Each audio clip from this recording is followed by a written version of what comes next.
నుంచి మే 3 వరకు లాంగ్ హారాల పండుగ ముకుందాలో మెగా డిస్కౌంట్స్. ప్రపంచ రాజకీయాల్లో కీలక మలుపు తీసుకురాగల పరిణామంగా డొనాల్డ్ ట్రంప్ మరియు వ్లాదిమిర్ పుతిన్ మధ్య జరిగిన సుదీర్ఘ ఫోన్ సంభాషణ ప్రస్తుతం అంతర్జాతీయ వేదికపై చర్చనీయాంశంగా మారింది.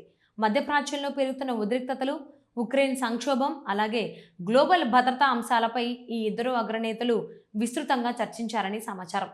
ముఖ్యంగా మే 9న రష్యాలో జరుపుకునే విక్టరీ డే ముందు ఈ సంభాషణ జరగడం మరింత ప్రాధాన్యతను సంతరించుకుంది. మధ్యప్రాచ్య పరిస్థితుల నేపథ్యంలో ఇరాన్తో కొనసాగుతున్న ఉద్రిక్తతలను తగ్గించేందుకు ట్రంప్ తీసుకుంటున్న చర్యలను పుతిన్ అభినందించారు. ముఖ్యంగా కాల్పుల విరమణను పొడిగించే నిర్ణయం శాంతి చర్చలకు మార్గం సుగమం చేస్తోందని ఆయన అభిప్రాయపడ్డారు. ఈ నిర్ణయం ప్రాంతీయ స్థిరత్వానికి దోహదపడుతుందని, వివాదాలను చర్చల ద్వారా పరిష్కరించే అవకాశాలు పెరుగుతాయని పుతిన్ తరపున దౌత్య సలహాదారు యూరీ ఉషాకోవ్ వెల్లడించారు. అంతేకాకుండా పెర్షియన్ గల్ఫ్ ప్రాంత భద్రత, ఇరాన్ అణు కార్యక్రమంపై కూడా పుతిన్ కొన్ని నిర్మాణాత్మక ప్రతిపాదనలను ట్రంప్ ముందుంచినట్లు తెలుస్తోంది. ఇక ఈ సంభాషణలో అత్యంత కీలక అంశంగా నిలిచింది ఉక్రెయిన్ సంక్షోభం. మే 9న జరగనున్న విక్టరీ డే సందర్భంగా ఉక్రెయిన్లో తాత్కాలిక కాల్పుల విరమణ పాటించాలని పుతిన్ ప్రతిపాదించారు. ఈ రోజు రెండో ప్రపంచ యుద్ధంలో సంయుక్త విజయాన్ని గుర్తు చేస్తుందని ఆయన పేర్కొన్నారు.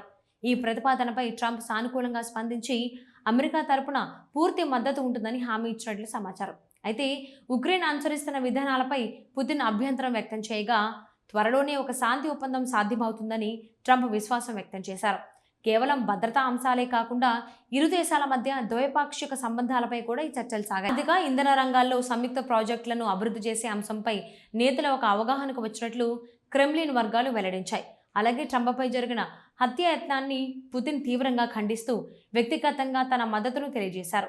దాదాపు గంటకు పైగా కొనసాగిన ఈ ఫోన్ సంభాషణ వృత్తిపరంగా, స్నేహపూర్వకంగా జరిగినట్లు రష్యా వర్గాలు పేర్కొన్నాయి. ప్రపంచ రాజకీయాల్లో అనిశ్చితి పెరుగుతున్న వేళ ఈ ఇద్దరు శక్తివంతమైన నేతల మధ్య సంభాషణ భవిష్యత్తులో శాంతి చర్చలకు కొత్త దారులు తెరవవచ్చని ఆశాభావం వ్యక్తమవుతోంది.